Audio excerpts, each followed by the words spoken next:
নমস্কার স্টুডেন্ট, সবাই কেমন আছো তোমরা?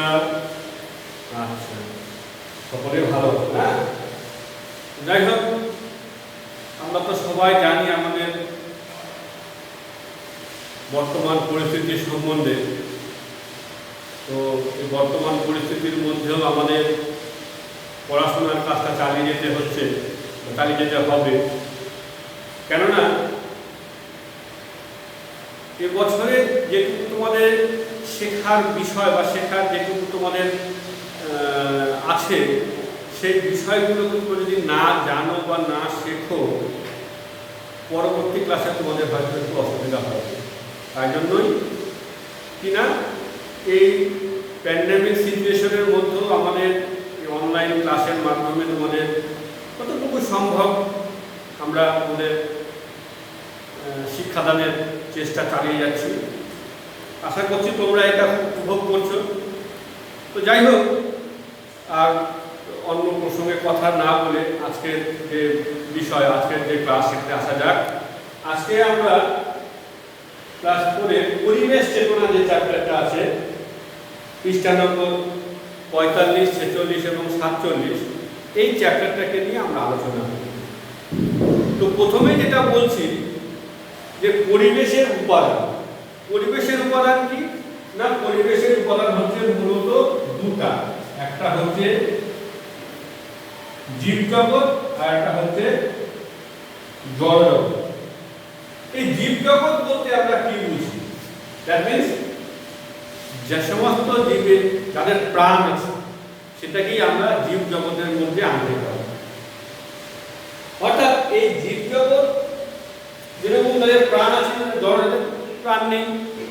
এই জীব এবং জড় এই দুটোকে নিয়ে কি না আমাদের পরিবেশ। পরিবেশে যেরকম সজীব উপাদানের একটা গুরুত্ব আছে, ঠিক সেরকম নির্জীব উপাদান বা জড় উপাদানের একটা গুরুত্ব আছে। কেউ কাউকে ছাড়া কিন্তু পরিপূরক নয়, আমরা বলতে পারি। যেমন জীবজগৎ বলতে আমাদের চারপাশে যত সমস্ত প্রাণী তাদেরকে আমরা জীবজগৎ বলি। এই যে প্রাণী, এই প্রাণীদের কিন্তু বিভিন্ন ধরন আছে, বিভিন্ন ক্যাটাগরি আছে। এক শ্রেণীর প্রাণী যারা উড়ে বেড়ায় তাদেরকে আমরা পক্ষী শ্রেণীর প্রাণী বলছি। এক শ্রেণীর প্রাণী আছে যারা জলে সাঁতার কাটে, তাদের মধ্যেও অনেক ভাগ আছে। আবার এক শ্রেণীর যারা হেঁটে চলাফেরা করে। এরকম বিভিন্ন ধরনের প্রাণী আমরা দেখতে পাই। এই সবই কিন্তু পরিবেশের শোভা বৃদ্ধি করেছে। এদের সবারই কিন্তু এই পরিবেশে বেঁচে থাকার অধিকার আছে, তাই না? তারপরে যেটা আসছি আমি, এই প্রাণী জগৎ। এই প্রাণী জগৎ বলতে গেলে কিন্তু আমাদের উদ্ভিদের কথাটাও বলতে হবে। কেন বলবো না? আমরা জানি যে উদ্ভিদেরও প্রাণ আছে। এই যে উদ্ভিদেরও যে প্রাণ আছে,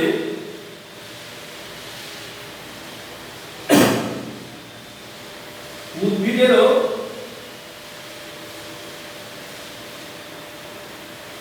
প্রাণ আছে, এই যে বিষয়টা, এটা কে প্রথম বলেছিল তোমার জানা আছে? এটা প্রথম বলেছিল কে? আচার্য জগদীশ চন্দ্র বসু। আচার্য জগদীশ চন্দ্র বসু। আচার্য জগদীশ চন্দ্র বসু একটা যন্ত্র আবিষ্কার করেছিলেন, তার নাম হচ্ছে কেসকোগ্রাফ। কি যন্ত্র না? কেসকোগ্রাফ। কয়েকটা মন্তস্য কয়েকরে কো বয়রকনা আকার খ।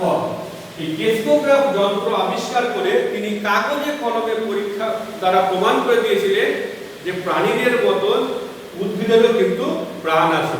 হ্যাঁ, তবে সামান্য একটু পার্থক্য আছে প্রাণী এবং উদ্ভিদের মধ্যে। কি না? প্রাণী যেরকম এক স্থান থেকে অন্য স্থানে চলাফেরা করতে পারে, উদ্ভিদ কিন্তু পারে না। প্রাণী যেরকম সন্তান জন্ম দেয়, প্রসব করে, ডিম পারে, উদ্ভিদ কিন্তু ডিম পারে না। উদ্ভিদ বীজের মাধ্যমে বংশ বিস্তার করে বা পরাগ সংযোগের মাধ্যমে বংশ বিস্তার করে। এই সমস্ত কিছু পার্থক্য আছে। তো এই যে প্রাণী, এই প্রাণীদের মধ্যেও কিন্তু আবার অনেকভাবে এটাকে আমরা ভাগ করতে পারি। এই প্রাণীদের মধ্যে যেমন কিছু প্রাণী আছে যাদের শির দ্বারা বা মেরুদণ্ড আছে, শিরদাঁড়া বা মেরুদণ্ড কি? না সবাই দেখো, আমাদের এই যে পিঠের ঠিক এই যে মাঝখানে, আমাদের এখান থেকে এই পর্যন্ত যেটা আছে সেই লম্বা মাঝখানে যে অংশটা শক্ত, সেটাকে আমরা কি বলছি? না শিরদাঁড়া বা মেরুদণ্ড। এই শিরদাঁড়া বা মেরুদণ্ড আছে বলেই কিন্তু আমরা সোজা হয়ে দাঁড়াতে পারি, চলাফেরা করতে পারি। এটা হচ্ছে এই শিরদাঁড়ার জন্যই কিন্তু সম্ভব।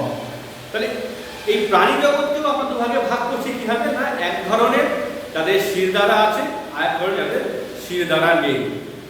তাহলে শিরদাঁড়া নেই, তাহলে এরকম কিছু আছে প্রাণী, যেমন আরশোলা, কেঁচো, কৃমি ইত্যাদি।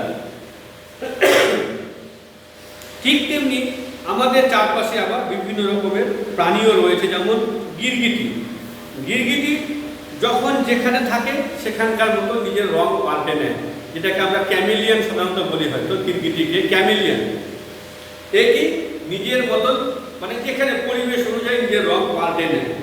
আবার এক ধরনের সাপ আছে যা কিনা লাউয়ের ডগার মতন, যেটাকে আমরা কথ্য ভাষায় লাউ ডগা সাপ বলে থাকি।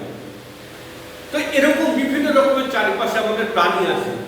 তো আমাদের এই প্রকৃতিতে অসংখ্য প্রজাতির প্রাণী আছে। এত প্রাণীর নাম বা এত প্রাণীর ধরন আমাদের হয়তো বোঝানো এই অল্প সময়ের মধ্যে সম্ভব নয়। তথাপি আমরা জেনে রাখছি যে বিভিন্ন ধরনের প্রাণীর কোয়ালিটি আছে। তারপরে আসি যে এই যে প্রাণী জগৎ, এই প্রাণী জগৎ কি হচ্ছে? না মানুষের নির্বুদ্ধিতার জন্য। নির্বুদ্ধিতা মানে আমাদের প্রকৃতিতে কিছু বোধ বুদ্ধি বা নির্বোধ মানুষ জানে না, কাজটা করে চলেছে কন্টিনিউ। তো সেরকম নির্বুদ্ধিতার জন্য প্রকৃতির কোলে বড় হওয়া অনেক জীব আজকে হারিয়ে যাচ্ছে, যেগুলোকে আমরা কি বলছি? না লুপ্তপ্রায় প্রাণী। মানুষ জঙ্গল কেটে ফেলছে। যখনই মানুষ জঙ্গল কেটে ফেলছে তখন কি হচ্ছে? জঙ্গলের যে পশু তাদের খাদ্য সংস্থান অসুবিধা হয়ে যাচ্ছে, ফলে জঙ্গলের পশু তখন শহরাঞ্চলে চলে আসছে। কিসের জন্য? না খাদ্যের জন্য। প্রত্যেকেরই বেঁচে থাকার জন্য খাদ্যের প্রয়োজন। তো যখনই সেই পশু, হিংস্র পশু যখন খাদ্যের সংস্থানের জন্য যখন শহরাঞ্চলে চলে আসে, তখন শহরের শিক্ষিত মানুষেরা কি করছে? না সেই পশুর ওপর অতর্কিতে আক্রমণ করছে, তাকে মেরে ফেলছে। ফলে কি হচ্ছে? আমাদের এই যে সিস্টেমটা, এই সিস্টেমটা নষ্ট করে ফেলছে। ওই যে জঙ্গল থেকে যে প্রাণীটা এসছে, জঙ্গল থেকে তো প্রাণীটা এমনি এমনি আসেনি। ও এসছে কি জন্য? না খাদ্যের জন্য। ওরও তো বেঁচে থাকার অধিকার আছে। আমরা কি করছি? না জঙ্গল কেটে জঙ্গলের কাঠ আমরা বিক্রি করে দিচ্ছি, জঙ্গলের সম্পদগুলোকে আমরা পাচার করে দিচ্ছি বাইরে, হিংস্র পশুগুলোকে হত্যা করে তাদের চামড়া, তাদের মাংস, তাদের দাঁত সব বিক্রি করে দিচ্ছি, চোরা কারবারি করছি। তার মানে কি? আমরা বুঝছি, তথাপি কিন্তু আমরা সেই কাজগুলো করে যাচ্ছি। এর জন্য ভারত সরকার প্রচুর পদক্ষেপ নিচ্ছে এবং আগামীতেও নেবে, যাতে এই বন্য প্রাণী বা বন্য পশুগুলোকে সংরক্ষণ করা যায়। নটা করে কী হবে? আগামী দিনে দেখা যাবে যে এরকম অনেক প্রাণী যেগুলো হয়তো এখন আছে, আগামী 10 বছর পর সেগুলোকে আমরা হয়তো আর পৃথিবীতে দেখতে পাবো, যেগুলো লুপ্ত হয়ে যাবে। এরকমই কিছু লুপ্তপ্রায় প্রাণী আছে, যেমন হিমালয়ের ডোডো পাখি। হ্যাঁ, একে এখন প্রায় দেখতেই পাওয়া যায় না। তাহলে এই যে তারপরে এক শৃঙ্গ গন্ডা, কৃষ্ণসায় হরিণ, তারপরে রয়্যাল বেঙ্গল টাইগার, এগুলো কি না হারিয়ে যেতে বসেছে। তো যেগুলোকে হারিয়ে যেতে বসছে সেগুলোকে যদি আমরা এখন থেকেই রক্ষা না করি বা তাদের বিষয়ে যদি আমরা এখন থেকেই সচেতন না হই, অদূর ভবিষ্যতে আমরা সেই সমস্ত প্রাণীগুলোকে কিন্তু আর পাবো না, সেগুলো পৃথিবী থেকে সম্পূর্ণ লুপ্ত হয়ে যাবে। তাই জন্য আমাদের উচিত কি? না আমাদের উচিত এই পরিবেশটাকে কি করে রক্ষা করা যায়, how to protect the environment, how to protect the forest, এই নিয়ে কিন্তু আমাদের চিন্তাশীল হতে হবে। কেননা বনই হচ্ছে আমাদের সম্পদ। গাছপালা যদি না থাকে তাহলে আমরা কিন্তু শ্বাসবায়ুটা পাবো না, আর এই শ্বাসবায়ু না পেলে পরে কিন্তু আমাদের এই পৃথিবীতে বেঁচে থাকাও আর সম্ভব নয়। যদি সমস্ত পৃথিবী গাছপালায় যদি ধ্বংস হয়ে যায় তাহলে কি হবে? পৃথিবীতে একটা ব্যারেন ভূমিতে পরিণত হবে, অর্থাৎ সেখানে কোনো গাছপালা থাকবে না। অর্থাৎ গাছপালা না থাকা মানে কি? No oxygen.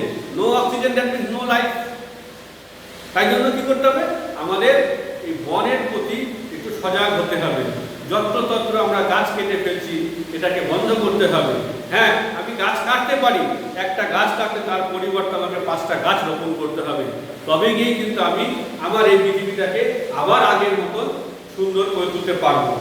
আর পাশাপাশি এটাও মনে রাখতে হবে যে জীব এবং জড় যেমন পরস্পরের পরিপূরক, একে অপরের উপর নির্ভরশীল নয় কিন্তু দরকার, ঠিক তেমনি প্রাণী ও উদ্ভিদ একে অপরের উপরে নির্ভরশীল।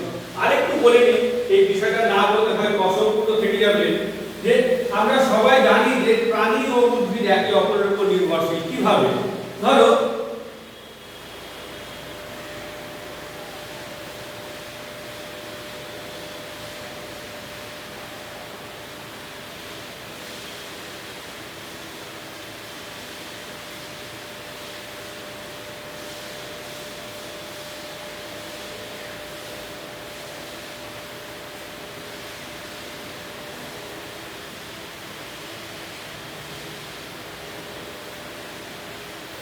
এই এক ধরনের মানুষ, এটা হিউম্যান বিং, এটা একটা হিউম্যান বিং, ঠিক আছে?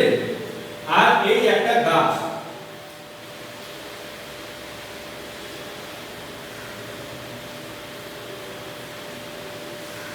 এর ফলে কি হচ্ছে দেখো, দুজনে কি একে অপরের উপর আমরা বলছি যে interdependent. both plants and human beings are interdependent, plants and animals are interdependent, অর্থাৎ একে অপরের উপর নির্ভরশীল। এই যে আমরা প্রাণীরা যখন কি ত্যাগ করছি না, আমি এখানে লিখছি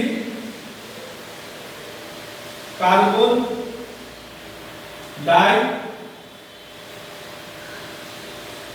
অক্সাইড। আমরা যখন কার্বন ডাই অক্সাইড ত্যাগ করছি তখন বাতাসে কি হচ্ছে না, কার্বন ডাই অক্সাইডের মাত্রাটা বেড়ে যাচ্ছে। না, বাতাসে কার্বন ডাই অক্সাইডের মাত্রা কত? 0.03%, 100 ভাগের মধ্যে। যখনই সমস্ত প্রাণীগুলো কার্বন ডাই অক্সাইড ত্যাগ করছে তখন কি হচ্ছে, পরিবেশে কার্বন ডাই অক্সাইডের মাত্রাটা বেড়ে যাচ্ছে। এই কার্বন ডাই অক্সাইড তো আমাদের পক্ষে নিশ্চয়ই ভালো নয়। তখন উদ্ভিদ কি করছে, এই যে অতিরিক্ত, অর্থাৎ এই পার্সেন্টকে ছেড়ে দিয়ে যে অতিরিক্ত যে কার্বন ডাই অক্সাইডটুকু প্রাণী গাছ নিয়ে নিচ্ছে।